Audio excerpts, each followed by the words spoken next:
Number 1.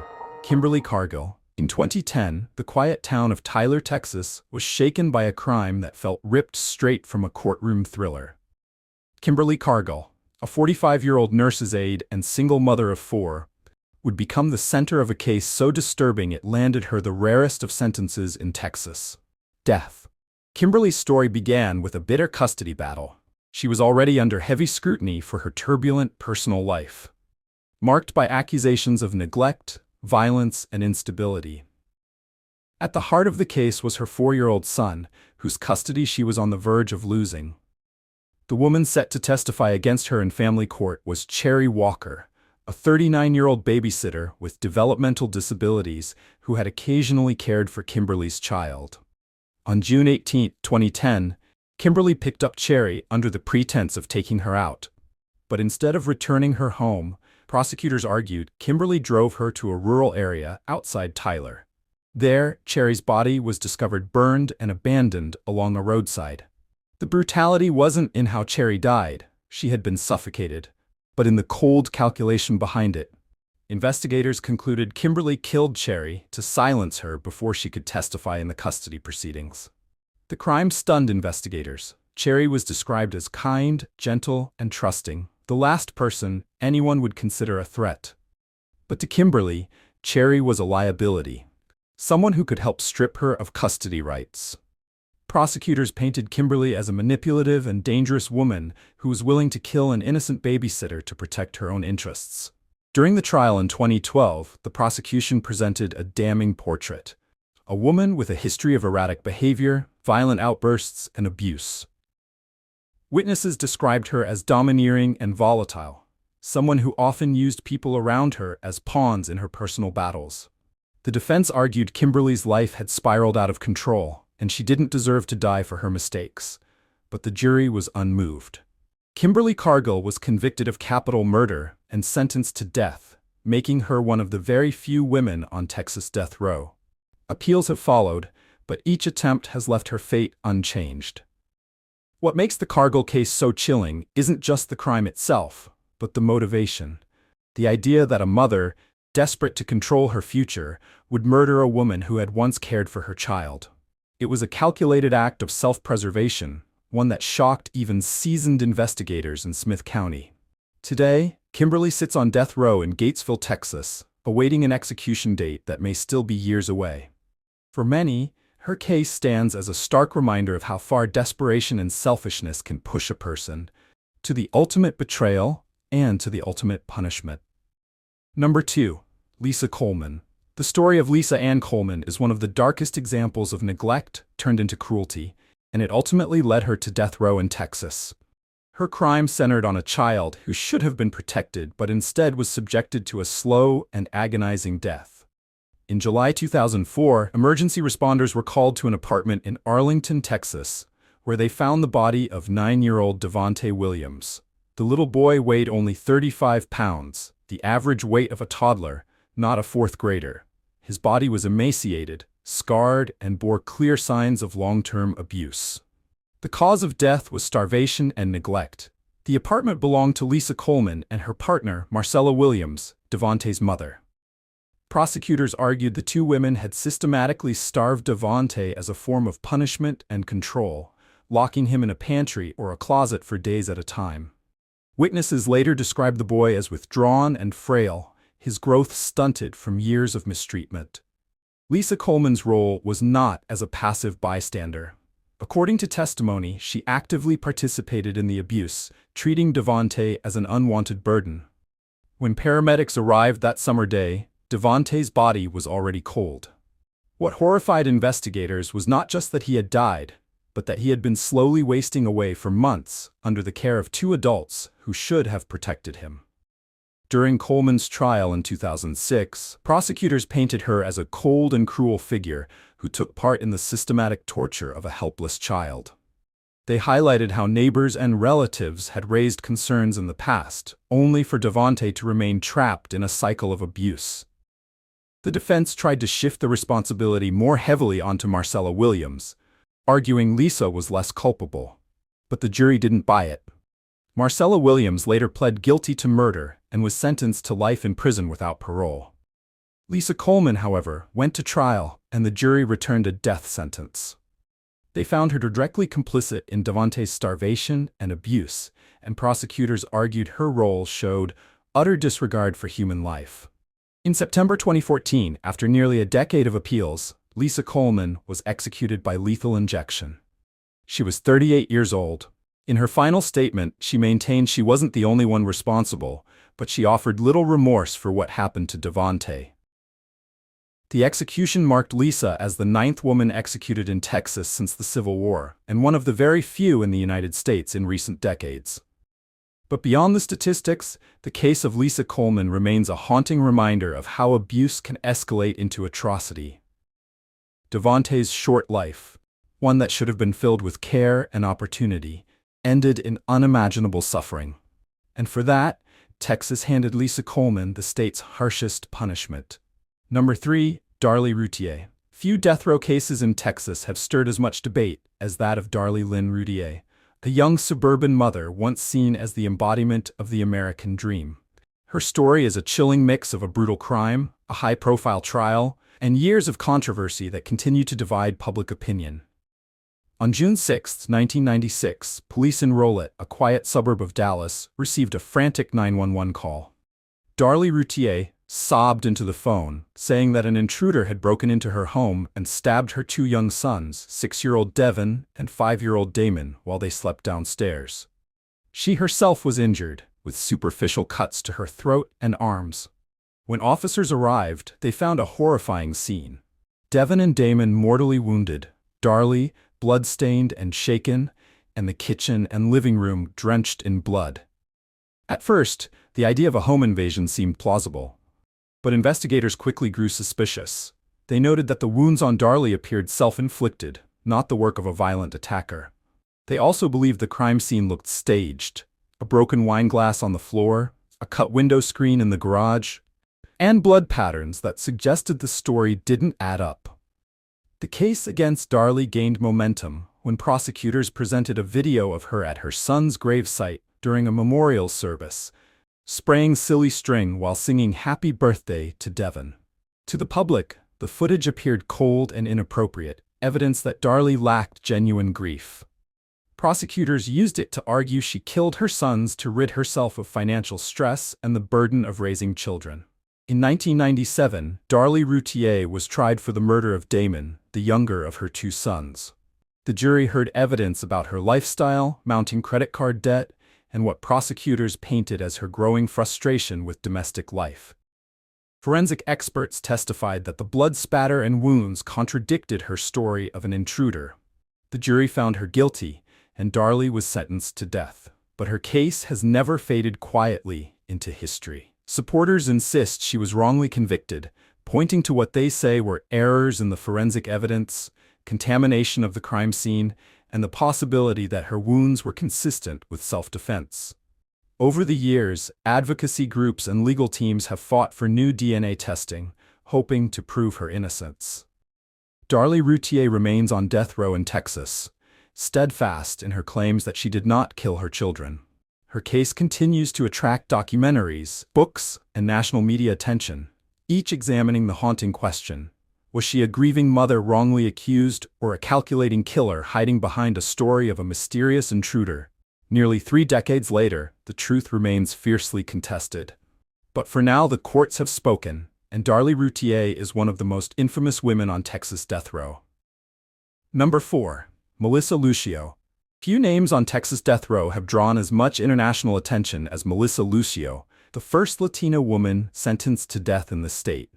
Her story is one of tragedy, controversy, and ongoing debate over whether justice was truly served, or whether a flawed system condemned a woman for a crime she may not have committed. On February 17, 2007, emergency responders were called to a small apartment in Harlingen, Texas. There they found 2-year-old Mariah Alvarez unresponsive. Melissa Lucio, the child's mother, said Mariah had fallen down a steep flight of stairs 2 days earlier and hadn't seemed the same since. The little girl was rushed to the hospital, but pronounced dead on arrival. Doctors, however, found more than what they expected.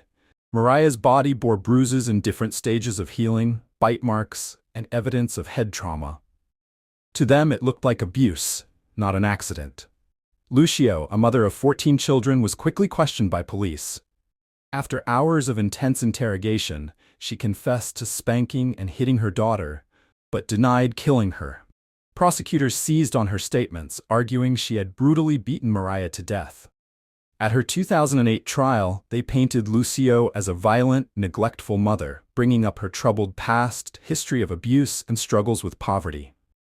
The defense argued that Mariah's injuries were consistent with a fall and that Melissa's confession was coerced, the result of a long, aggressive interrogation while she was in shock and grief. They also noted that Lucio showed signs of being a battered woman, which might explain why she appeared passive and compliant during questioning.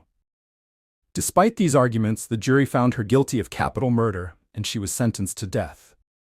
But in the years since, her case has become one of the most contested in modern Texas history. Advocates, including legal organizations, faith leaders, and even celebrities, argue that there is no clear evidence she intended to kill her daughter. They claim medical testimony was flawed and that crucial evidence supporting her innocence was never presented. In 2022, just days before her scheduled execution, the Texas Court of Criminal Appeals halted her death sentence, sending the case back for further review. Melissa Lucio's case has since become a rallying cry for those who say the Texas justice system too often rushes to judgment in child death cases. Supporters view her as a victim of circumstance, a poor, abused woman who was easy to scapegoat. Critics, however, insist the jury's verdict was correct and that Mariah's injuries pointed unmistakably to prolonged abuse. Today, Melissa Lucio remains on death row, her future uncertain. While courts continue to review her conviction, her case highlights the razor-thin line between justice and injustice, especially in capital punishment trials. Was she a grieving mother blamed for an accident, or a dangerous abuser hiding behind excuses? That question remains unresolved, but one thing is clear: her case has sparked one of the loudest debates over the fairness of the death penalty in Texas history. Number 5. Brittany Holberg. Brittany Holberg's story is one of the most brutal and shocking among Texas's female death row cases. What began as a young woman struggling with drug addiction spiraled into one of the most gruesome murders in the state's history. A crime so violent it stunned even seasoned investigators. Born in 1973, Brittany grew up in Amarillo, Texas. Her life initially appeared normal, but in her teenage years she began experimenting with drugs. By her early 20s, addiction to cocaine and methamphetamine had consumed her. She became estranged from her family, worked sporadically, and often turned to sex work and theft to fuel her habit. This downward spiral would eventually put her on a collision course with an 80-year-old man named A.B. Towery. On November 13, 1996, Holberg entered Towery's home. Accounts differ on how she got inside. Some say she was there voluntarily, others that she forced her way in. What is certain is that within hours, Towery was dead in what police later described as a horrific slaughter. Investigators found that Holberg had stabbed the elderly man more than 60 times with multiple objects, including a knife, fork, and even a pair of scissors. At one point, she shoved a lamp pole down his throat. The savagery of the crime shocked even hardened detectives. Prosecutors argued that Holberg intended to rob Towery and killed him in the process. After the murder, she stole $1,400 from him and fled the scene in his car. She was later captured in Tennessee after weeks on the run. At her trial in 1998, the brutality of the murder left the jury little room for mercy. The prosecution emphasized not only the sheer violence of the act, but also her motive: to get money for drugs. Holberg's defense painted her as a woman trapped by years of abuse and addiction. They argued she had been assaulted as a child, endured violent relationships, and was under the influence of drugs at the time of the killing. Her attorneys claimed that the crime, though shocking, was not premeditated, but the product of a desperate, addicted mind. Still, the jury was unmoved. She was convicted of capital murder and sentenced to death. Since then, Brittany Holberg has spent decades on death row in Texas, where she has continued to fight her sentence through appeals. In prison, she has spoken to journalists, often reflecting on her life choices and the role drugs played in her downfall. Some have taken interest in her as a case study on how addiction and trauma can create a path to violent crime. Others see her as the embodiment of cruelty, a woman who brutally murdered a defenseless elderly man for money. Her case remains one of the most infamous female death penalty cases in the United States. It serves as both a cautionary tale about the destructive power of addiction and a stark reminder of how desperation can turn into unthinkable violence. Number 6. Suzanne Basso. Some crimes are so cruel that they leave even hardened prosecutors at a loss for words. The case of Suzanne Basso is one of those. Her name became infamous in Texas and beyond after the shocking torture and murder of a mentally disabled man. A crime committed not out of passion or rage, but out of cold calculation and greed. Suzanne Margaret Basso was born in 1954 in New York. To many on the surface, she appeared like an ordinary woman. But beneath the facade, she had a long history of abusive behavior and manipulation. By the 1990s, she had moved to Texas and surrounded herself with a group of people as troubled and desperate as she was. It was in this environment that she met Luis Buddy Musso, a 59-year-old man with developmental disabilities. Buddy Musso was described as kind, gentle, and trusting. He had spent much of his life in New Jersey before meeting Basso. To him, Suzanne seemed like a friend, even a possible romantic partner. But to Suzanne, Buddy was something else entirely, an opportunity. Buddy had a life insurance policy and some modest savings, and prosecutors later argued that Suzanne saw him as a target to exploit. In August 1998, Basso lured Musso to Texas under the promise of companionship and a fresh start. Instead, he walked into a nightmare. For days, Suzanne and several accomplices subjected him to relentless abuse. According to trial testimony, he was beaten, burned with chemicals, and forced to bathe in scalding water. He suffered broken bones, bruises, and unimaginable pain. When he finally died, his body was so battered that investigators said it was hard to distinguish the injuries. After his death, Basso tried to cover her tracks. She called police to report finding Musso dead in her home, pretending to be a concerned friend. But the evidence quickly revealed otherwise. Her lies unraveled, and both she and her accomplices were arrested. The brutality of the crime stunned the court, with prosecutors calling it one of the most sadistic killings they had ever seen. In 1999, Suzanne Basso was convicted of capital murder and sentenced to death. Her accomplices received varying sentences, but Basso, as the mastermind, bore the heaviest weight. Appeals dragged on for years, but in 2014, her sentence was carried out. She was executed by lethal injection in Texas at the age of 59. The case left a chilling impression on the public. Louis Musso, a man who wanted nothing more than friendship, had been destroyed by someone he trusted. Suzanne Basso became a symbol of cruelty driven by greed, someone willing to orchestrate torture to collect insurance money. Her story stands as a dark reminder that evil often hides behind a mask of normalcy. And in this case, that mask concealed one of the most heartless murders in Texas history. Number 7. Linda Carty. Among the women on Texas death row, few cases have generated as much international controversy as that of Linda Carty. To some, she is a cold-blooded murderer who orchestrated a horrific crime. To others, she is a victim of a flawed system, condemned to die despite questionable evidence. But no matter where one stands, her story is one of the most infamous in Texas history. Linda Anita Carty was born in St. Kitts in 1958 and later moved to the United States, eventually becoming a U.S. citizen. For much of her life, she lived quietly in Houston, raising her daughter and working as a teacher's aide. But beneath the surface, her life was troubled. By the early 2000s, Linda was struggling with personal and financial problems, and according to prosecutors, she devised a chilling plan to fix them by stealing a baby. In May 2001, Carty allegedly conspired with 3 men to kidnap 25-year-old Joanna Rodriguez, who had just given birth to a baby boy. Prosecutors argued that Carty wanted to raise the child as her own, having previously faked pregnancies and lied about giving birth. Late at night, the group broke into Joanna's apartment. They tied her up, forced her into the trunk of a car, and abducted her newborn son. The crime quickly spiraled out of control. When police found Joanna's body the next day, she had been suffocated, duct tape covering her mouth and plastic bags tied around her head.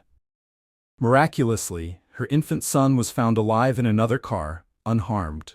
Investigators soon connected the dots and arrested Linda Carty and her alleged accomplices. At trial in 2002, prosecutors painted Carty as the mastermind, claiming she had orchestrated every detail of the abduction and murder. Her defense countered that the evidence was circumstantial and that the accomplices, who had cut deals with prosecutors, had the most to gain by shifting blame onto her. Nonetheless, the jury convicted her of capital murder and sentenced her to death. The verdict drew immediate attention beyond Texas. The British government, noting her Caribbean roots and British citizenship through St. Kitts, became heavily involved in her appeals. Human rights groups argued that her trial had been riddled with flaws, including ineffective legal representation and questionable witness testimony. The case was spotlighted in documentaries and news reports, framing Linda as either a cold killer or a woman wrongfully condemned. Despite years of appeals and international campaigns for clemency, Carty remains on death row in Texas, maintaining her innocence. The state courts have upheld her conviction, while advocates continue to push for a review. The baby Snatcher case is remembered not only for its brutality, a young mother murdered, her child nearly stolen, but also for the storm it created around questions of justice and fairness. Whether Linda Carty is guilty as charged or the victim of a broken system, one fact remains: a mother's life was cut short, and an infant nearly lost his own before it began. It's a story that continues to divide opinions, both in Texas and across the globe, making Linda Carty one of the most controversial figures on death row today. Texas has always carried a reputation for being tough on crime, and its approach to capital punishment has only reinforced that image. Unlike California, where executions are stalled, Texas continues to enforce the ultimate penalty. For the 7 women on its death row, this means their stories remain suspended between life and death. Each appeal, each hearing, a fragile lifeline against the inevitable. What stands out when looking at these cases isn't just the brutality of the crimes, but the complexity of the lives behind them. Kimberly Cargill's desperation, Lisa Coleman's cruelty cloaked in neglect, Darlie Routier's ongoing claims of innocence, Melissa Lucio's controversial conviction, Brittany Holberg's violence fueled by drugs, Suzanne Basso's sadistic plot, and Linda Carty's internationally disputed trial. Each story pulls us in different directions. Some spark anger, others doubt, and a few leave us questioning the very system meant to deliver justice. In these stories, we see the darker extremes of human behavior: greed, rage, jealousy, desperation, and obsession. But we also see something else: the flaws and debates within the justice system itself. Some cases seem airtight, while others reveal cracks that make us wonder if the truth will ever be fully known. For the victims and their families, the sentences may feel like justice. For the accused, the long years of appeals are a reminder that even in Texas, justice is rarely swift. The presence of women on death row challenges our assumptions too. Society often expects women to be nurturers, caregivers, or protectors. Yet as these 7 cases show, when women cross the line into violence, the shock feels amplified, the headlines more sensational, and the public reaction even harsher. Texas death row is more than just a roster of names. It's a mirror reflecting our deepest fears, our demand for accountability, and our struggle with questions that don't have easy answers. And now, I want to hear from you. Do you believe all 7 of these women deserve to remain on death row? Or do you think some of their cases demand a closer look? Drop your thoughts in the comments below. If you found this deep dive into Texas's most infamous women informative, make sure to like, share, and subscribe so you never miss a new story. Together, we'll continue uncovering the darkest corners of true crime and the questions that linger long after the verdict is read.